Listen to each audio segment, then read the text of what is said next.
Naam, kwa mujibu wa Elon Musk amesema kwamba katika miaka 10 ijayo, na ambapo ametaja mwaka 2036, akasema kuna uwezekano wa AI kuchukua nafasi kubwa sana ya kibinadamu, na akasema AI pamoja na maroboti yanaweza kuwa na akili nyingi kuliko binadamu. Kwa upande mwingine ukiangalia, waweza kusema labda anakosea, na kwa upande mwingine ukiangalia unaweza kukubaliana naye, lakini ni kweli huenda yupo sahihi ama hayupo sahihi. Lakini mimi pia ningependa kufafanua kidogo kwa kile ambacho nakielewa. Kwa mfano, kwa upande wa robot ama AI, yani artificial intelligence, ni kwamba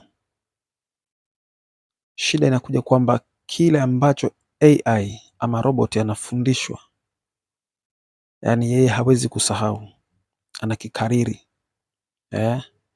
Ni sana kama ilivyo labda calculator, unapopiga hesabu la 1+1 kwamba haiwezi kusahau. Ni kitu ambacho kimeshawekwa katika program, ambacho kazi yake ni kuwekwa ile kumbukumbu yake, ambapo ukisha kiamrisha tu moja kwa moja kinatoa jibu kamili.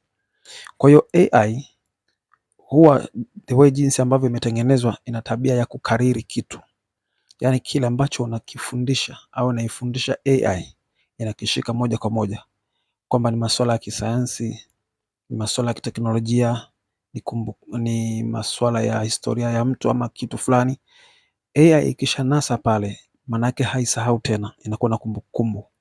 Iwe ni masuala ya shuleni, masuala muhimu, masuala magumu, sijui vitu gani, AI inakuwa tena haisahau, bali inatunza ile kumbukumbu kamili, tofauti na binadamu. Yani yeye binadamu sasa hapa, ukija hapa, binadamu yeye ana uwezo wa kugundua vitu vingine vipya ama kuwaza vitu vipya kama alivyo binadamu.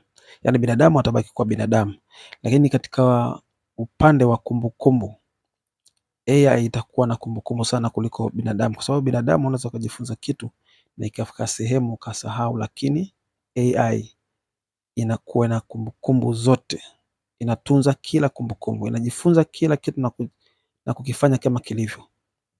Na hata robots, the way wanavyozi program, robot wale pia wanajifunza kama AI, wanawekea AI ambapo wanakuwa wanajifunza kutoka kwa binadamu, kwa